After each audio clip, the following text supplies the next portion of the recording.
Ito na naman guys, welcome back naman tayo sa ating short video lang para i-update ko lang kayo sa aking bagong project. Gumawa ulit tayo ng bago na RC tugboat. Mas malaki ito kaysa doon sa una nating ginawa. Bali ito may haba na 72 cm. Mula dito sa dulo ito hanggang sa dulo na ito. 72 cm. Tapos may luwang na 20 cm itong huli. Tapos itong gitna ay 22 cm. Yan. So, ayun guys, atin po nilagyan ng balang ginamit ko dito itong basswood. Ito, wala tayong makita ditong manipis na plywood. So, itong ginamit natin basswood, itong available dito sa New Zealand. Then ito, epoxy resin.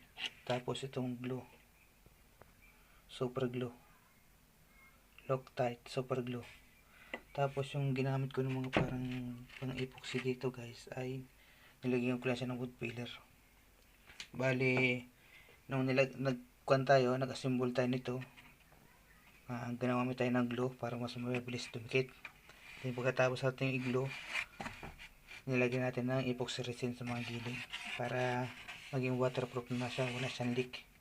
Mas maganda gamitin guys ang epoxy resin kasi kahit sa maliit na butas sumusuot ang epoxy na ito para maging magsarado. Kaya napakaganda gamitin at matigas pag natuyo, matibay.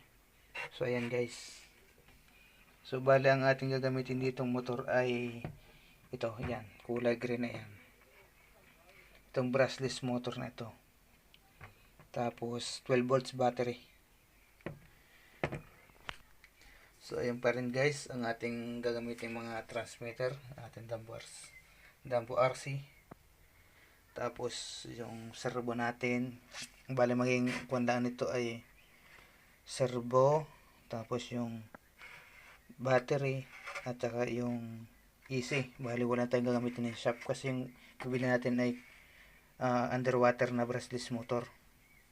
So tapos nandun pa yung ating mga naka-stack pa yung ating mga pangdigmaan. Bali nantay pa natin yung battery. Nag-order tayo ng bagong battery.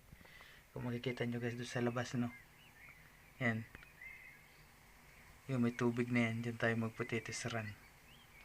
Napakaganda at napakalapit yun, yung tubig yan.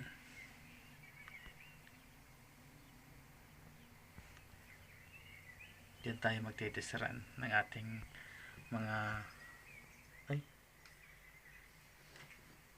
kala ko na wala yung pinakang video. Dyan tayo magtitisaran ng ating ginagawang RC tugboat. Kaya yan guys, abangan nyo